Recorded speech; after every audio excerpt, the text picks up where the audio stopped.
नमो ओम विष्णुपादाय कृष्णपृष्ठाय भूतले श्रीमते भक्ति वेदांत स्वामिनिति नामिने।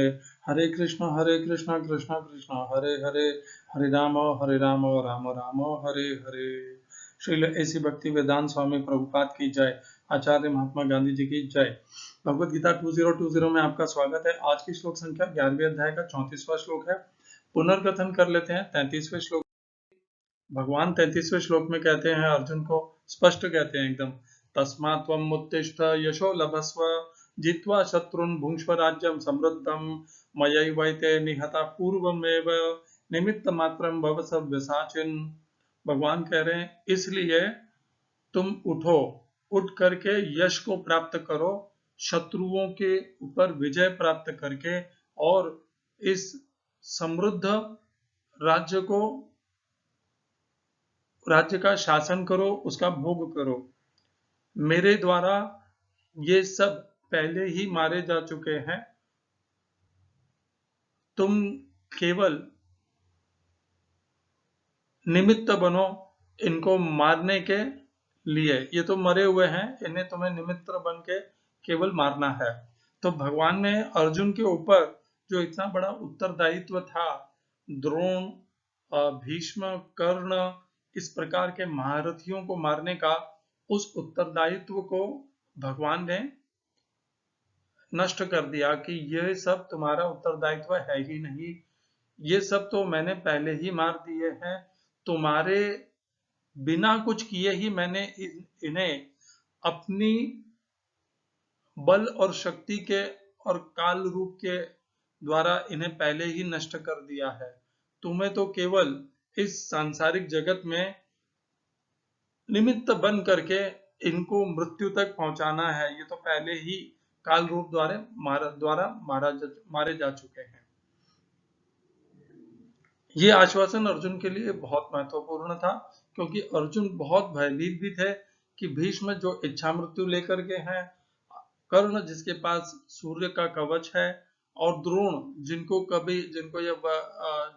जिनके हाथ में धनुष और बाण होते हुए उन्हें कोई परास्त नहीं कर सकता, ऐसे योद्धाओं को अर्जुन कैसे उन पर कैसे विजय प्राप्त करेंगे। इस प्रकार अर्जुन के भय को भगवान ने पूर्णतः चकनाचूर कर दिया एकदम, और अर्जुन में एक शक्ति का संचार कर दिया, एक विश्वास का संचार कर दिया कि तुम्हें कुछ नहीं करना है, तुम्हें केवल मेरे कहे हुए अनुसार कर्तव्य कर्म करने हैं। ये तो मेरे द्वारा पहले ही मारे जा चुके हैं। तो देखिए, अर्जुन तो भाग्यशाली थे कि भगवान ने उनको पहले से ही बता दिया कि क्या होने वाला है इस युद्ध का परिणाम। यदि हमें परिणाम नहीं भी पता हो, तब भी हमें अपना कर्तव्य कर्म करना चाहिए। उसके परिणाम जो भी हो, उन्हें स्वीकार करने के लिए तैयार रहना चाहिए। युद्ध केवल इसीलिए युद्ध से पलायन नहीं कर लेना चाहिए कि हम युद्ध में मारे जाएंगे। युद्ध यदि धर्म युद्ध है, तो उसमें जन्म मृत्यु, जय विजय, इन सब के भय से हट करके केवल धर्म की रक्षा के लिए, धर्म की स्थापना के लिए उसे करना चाहिए। यही क्षत्रिय धर्म है। क्षत्रिय धर्म वह नहीं है कि धर्म को चकनाचूर कर दे, अधर्म की स्थापना कर दे, और जो सज्जन है उनको मार डाले, उनकी हत्या कर दे। वह क्षत्रिय धर्म हो ही नहीं सकता। वह क्षत्रिय कहलाने के योग्य भी नहीं है। अर्थात कौरवों के पक्ष में जितने भी युद्ध कर रहे थे, वे क्षत्रिय कहलाने के योग्य नहीं थे। आज की श्लोक संख्या 11वें अध्याय का 34वां श्लोक। भगवान इसी के आगे और अर्जुन को कह रहे हैं, द्रोणं च भीष्मं च जयद्रथं च कर्णं तथा अन्यान् अपि योधवीरान् मया हतांस्त्वं जहिमा व्यतिष्ठाः युद्धस्व जेतासि रणे सपत्नान्। हिंदी अनुवाद गीता यथारूप श्रील प्रभुपाद। द्रोण, भीष्म, जयद्रथ, कर्ण तथा अन्य महान योद्धा पहले ही मेरे द्वारा मारे जा चुके हैं, अतः इनका वध करो और तनिक भी विचलित न हो। तुम केवल युद्ध करो, युद्ध में तुम अपने शत्रुओं को परास्त करोगे। English translation Gita as it is Swami Prabhupada. The blessed Lord said, all the great warriors Drona, Bhishma, Jayadratha, Karna are already destroyed. simplified and you will vanquish your enemies. इस श्लोक में प्रयोग किए गए संस्कृत शब्दों के अर्थ हैं द्रोणम, द्रोणम च, तथा द्रोण भीष्मम च, भीष्म भी, जयद्रथम च, तथा जयद्रथ, कर्णम, कर्ण, तथा और अन्यान, अन्य, अपि, निश्चय ही, योद्ध वीरान, और वीर योद्धा, महान योद्धा। तीसरी पंक्ति, मया, मेरे द्वारा, हता, हतान, पहले ही मारे गए, त्वम, तुम, जही, मारो, मा, मत, व्यतिष्ठाः,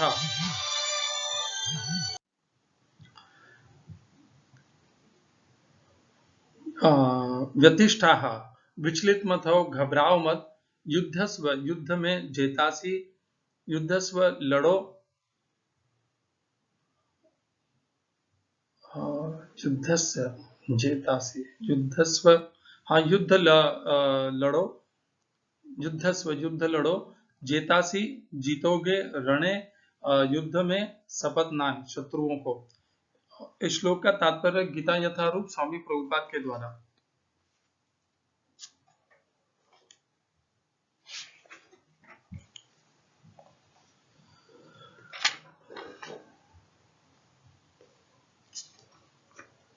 प्रत्येक योजना भगवान द्वारा बनती है, किंतु वे अपने भक्तों पर इतने कृपालु रहते हैं कि जो भक्त उनकी इच्छा अनुसार उनकी योजना का पालन करते हैं उन्हें ही वे उसका श्रेय देते हैं। अतः जीवन को इस प्रकार गतिशील होना चाहिए कि प्रत्येक व्यक्ति कृष्ण भावनामृत में कर्म करे और गुरु के माध्यम से भगवान को जाने। भगवान की योजनाएं उन्हीं की कृपा से समझी जाती है और भक्तों की योजनाएं उनकी ही योजनाएं हैं। मनुष्य को चाहिए कि ऐसी योजनाओं का अनुसरण करे और जीवन संघर्ष में विजयी बने। ओम अज्ञानतिमिरन्धस्य ज्ञानञ्जनशलाकया चक्षुरुन्मीलितं येन तस्मै श्रीगुरुवे नमः। एकं शास्त्रं देवकीपुत्र गीतम्, एको देवो देवकीपुत्र एव, एको मंत्रस्तस्य नामानि यानि, कर्माप्येकं तस्य देवस्य सेवा। हरे कृष्णा। पिछले श्लोक तक भगवान ने अर्जुन को बता दिया था कि ये सब पहले ही उनके द्वारा मारे जा चुके हैं।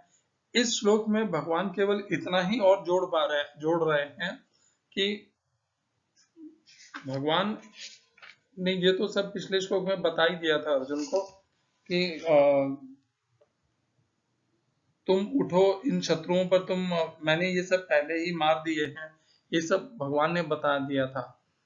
अब की बार भगवान ने इस श्लोक में नाम लेकर के बता दिया, अर्जुन को आश्वस्त कर दिया कि द्रोण भी मरेंगे, इच्छा मृत्यु वरदान प्राप्त भीष्म भी मृत्यु को प्राप्त होंगे, जयद्रथ भी प्राप्त होगा और कर्ण भी और बाकी सब योद्धा। नाम लेकर के भगवान ने स्पष्ट बता दिया कि ये सभी मरेंगे। मया हतांस्त्वम, मया हतान, ये सब मेरे द्वारा पहले ही मारे जा चुके हैं। भगवान ने नाम लेकर के बता दिया। अभी तक जब से भगवान ने प्रारंभ किया तब से नाम नहीं लिया था। भगवान ने कालोस्मि लोक क्षयकृत प्रवृद्धः लोकान् समाहर्तुं यः प्रवृत्तः ऋतेऽपि त्वां न भविष्यन्ति सर्वे येव स्थिताः प्रत्यनीकेषु योद्धाः तस्मात् त्वम् उत्तिष्ठ यशो लभस्व जित्वा शत्रून् भुङ्क्ष्व राज्यं समृद्धं मयैवैते निहता पूर्वमेव निमित्तमात्रं भव सव्यसाचिन्। तो यहाँ पर भगवान ने नाम लेकर के बता दिया, स्पष्ट कर दिया कि ये जो ऐसे लगते हैं कि ये कभी परास्त नहीं हो सकते, ये भी परास्त भी होंगे और मृत्यु को भी प्राप्त होंगे। जो इच्छा मृत्युधारी हैं वे भी मृत्यु को प्राप्त होंगे। इस प्रकार भगवान ने अर्जुन के भीतर जो भय छिपा था उस भय को दूर करने के लिए, नष्ट करने के लिए इस श्लोक में स्पष्ट नाम से बता दिया। मया हतांस्त्वम, मैं उन्हें पहले ही मार चुका हूं, तुम व्यथित मत हो, घबराओ मत, और तुम रण में निश्चय रूप से युद्ध में जीतोगे, इसमें कोई संशय नहीं है। अर्जुन इस युद्ध में दो कारणों से युद्ध नहीं कर रहे थे। एक कारण तो था कि अर्जुन को यह भय था कि वह द्रोण, भीष्म, जयद्रथ और कर्ण इन सब महारथी वीर योद्धाओं को परास्त न भी कर पाए, ऐसा हो सकता है। दूसरा था कि अर्जुन नहीं चाहते थे कि इस प्रकार कुल का पूरा नाश हो जाए। भगवान ने इस श्लोक के माध्यम से अर्जुन को स्पष्ट बता दिया कि यह मुख्य नहीं है। ये जो श्लोक आए हैं इन श्लोकों के माध्यम से भगवान ने अर्जुन को यह बता दिया कि तेरे जो दो कारण हैं ये तो वैसे भी पूरे होने हैं, तू मारे या कोई और मारे, इनको तो मरना ही है। निमित्त तू बन जा, नहीं तो कोई और निमित्त बनेगा, और इनका मरना निश्चित है क्योंकि ये सब मेरे द्वारा पहले ही मारे जा चुके हैं। और अर्जुन को ये जो दूसरा भय था कि कुल का नाश हो जाएगा, तो कुल का नाश भी भगवान ने बता दिया था कि इन सब की मृत्यु के द्वारा कुल का जो विनाश होना है वो होकर ही रहेगा। तो अर्जुन के पास में अब कोई पर्याय भी नहीं छोड़ा भगवान ने। अर्जुन ने भगवान को स्पष्ट बता दिया। देखिए, इस भगवत गीता में तो भगवान श्री कृष्ण की अर्जुन के ऊपर स्पष्ट स्पष्ट कृपा है। हमारे जीवन में हमें भविष्य दिख सके ऐसी कोई सुविधा प्राप्त इस संसार में किसी को नहीं है। कोई मनुष्य, ठीक है, मानता हूं मैं कि जन्म कुंडली के आधार पर भविष्य की गणना हो करके उसे बताया जाता है। आप उसे ऊपर ऊपर से बता सकते हैं, परंतु स्पष्टतया कोई नहीं जान पाता है और कि वह क्या करेगा, और जान करके भी वह इतना विवश होता है कि होगा वही जो होना है। यदि जान करके आप परिवर्तन कर सकते तो उस जानने में कोई अर्थ है। जान करके परिवर्तन कर ही नहीं सकते तो उसको जान करके करेंगे क्या? ऐसा कहीं कोई संभव ही नहीं है। आप देख लीजिए, राजा दशरथ को पता था कि उनको पुत्र वियोग सहना है। उन्होंने बहुत चेष्टा की परंतु पुत्र वियोग उन्हें प्राप्त हुआ, और उसी पुत्र वियोग की में वह मृत्यु को प्राप्त हो गए। राजा शुद्धोधन को पता था कि उनका पुत्र सिद्धार्थ एक संत महात्मा बनेगा। उन्होंने भरसक प्रयत्न किए परंतु जो विधि में लिखा हुआ है उसे वे परिवर्तन नहीं कर पाए। सिद्धार्थ, राजकुमार सिद्धार्थ गौतम बुद्ध को में परिवर्तित हो गए और संसार को उन्होंने अद्भुत बुद्ध धर्म का ज्ञान प्रदान किया, दिशा दिखाई पूरे संसार को। इन्हें परिवर्तित नहीं किया जा सकता। यदि ये नहीं कर सके तो मेरी, आपकी, हम सबकी तो क्या। हमारे जीवन में भविष्य का हम जान करके भी उसे कुछ नहीं कर पाएंगे। देखिए, कर्म के फल इतने दृढ़ होते हैं कि वे इस प्रकार ना तो कम हो सकते हैं ना कुछ हो सकता है। केवल एकमात्र भगवान का नाम है जो हमारे पाप के घड़ों को कम कर सकता है और नष्ट भी कर सकता है। ये जो हम लोग शॉर्टकट करना चाहते हैं कि तप दान पुण्य करके हम लोग ये करना चाहते हैं, इससे ज्यादा, कहीं ज्यादा असरकारक, लाभदायक भगवान का नाम है अपने पापों को कम करने के लिए। क्योंकि भगवान ने स्वयं कहा है भगवत गीता में, भगवान कहते हैं सर्वधर्मान परित्यज्य मामेकम शरणम व्रज अहम त्वा सर्व पापेभ्यो मोक्षयिष्यामि मा शुचः। मैं तुम्हें सभी पापों से मुक्त कर दूंगा। ये भगवान श्री कृष्ण का वचन है। तो उनमें वह शक्ति है। करना क्या है हमें? सर्वधर्मान परित्यज्य मामेकम शरणम व्रज। भगवान श्री कृष्ण की शरण को में जाना है, उनकी भक्ति करनी है, और वे हमें पापों से मुक्त कर सकते हैं। परंतु हम क्या करते हैं? हम जाते हैं शनिदेव के पास, फिर गुरुदेव के पास, बजरंग बली जी के पास, महादेव के पास, यहाँ वहां दौड़ते रहते हैं पापों को कम कराने के लिए। अपने संकटों को गणपति जी के पास, मैं भूल ही गया था, और गणपति जी अपने संकटों को, विघ्नों को हरने के लिए। अपने अपनी श्रद्धा की बात है। मेरे लिए श्रद्धा बहुत स्पष्ट है।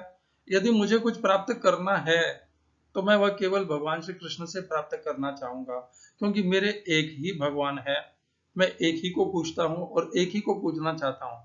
इसके लिए मुझे कुछ भी प्राप्त हो या न हो, इससे मुझे कोई अंतर नहीं पड़ता। इतनी दृढ़ भक्ति होनी चाहिए, इतनी दृढ़ श्रद्धा होनी चाहिए कि प्रभु की इच्छा वो जैसे चाहे रखे। हम विघ्न में भी रह जाएंगे परंतु भगवान श्री कृष्ण की भक्ति को नहीं छोड़ेंगे। इस प्रकार की दृढ़ता होनी चाहिए भक्ति में, एक एकाकी भक्ति होनी चाहिए। पुनः आ जाते हैं इसके ऊपर।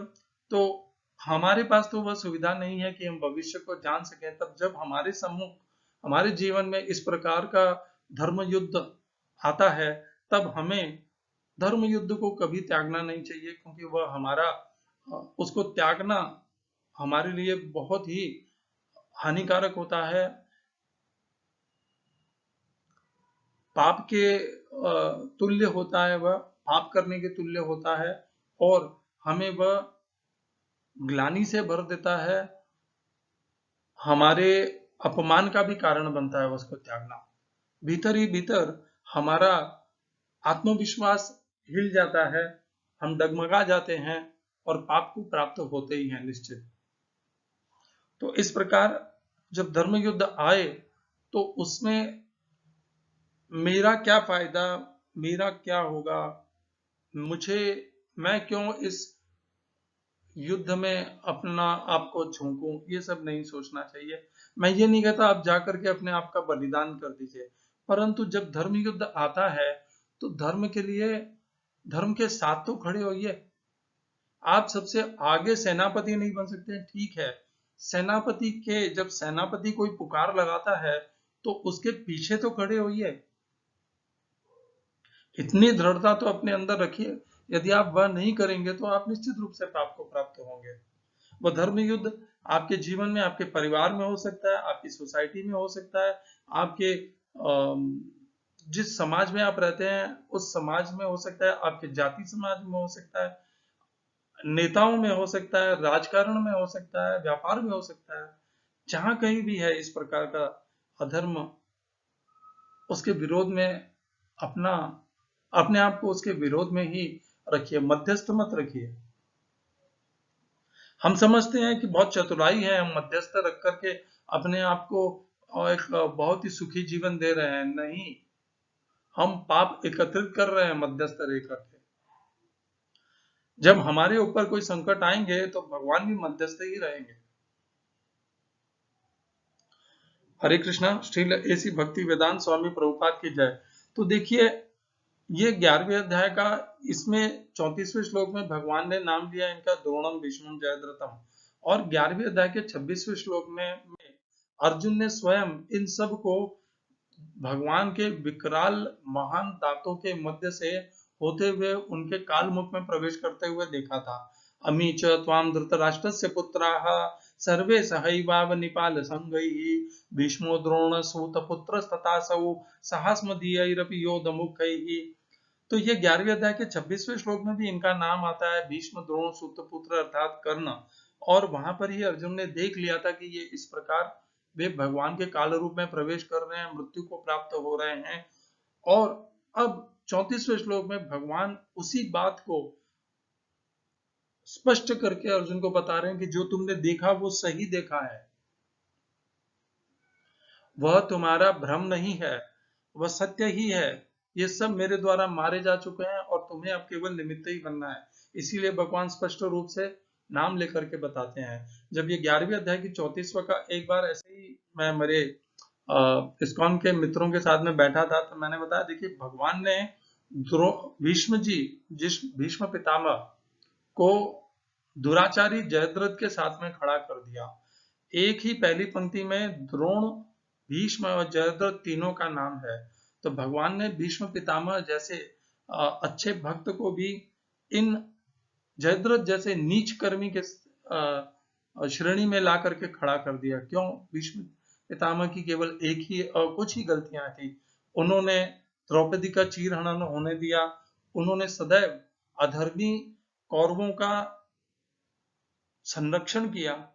उसके फलस्वरूप भगवान ने भीष्म पितामह को जयद्रथ जैसे नीच कर्मी के श्रेणी में कर दिया। और जिस प्रकार भगवान ने जयद्रथ द्रोण को चबा चबा करके मार डाला, भगवान ने भीष्म पितामह को भी उसी प्रकार अपने काल रूप में स्वीकार कर लिया, मृत्यु प्रदान कर दी उनको।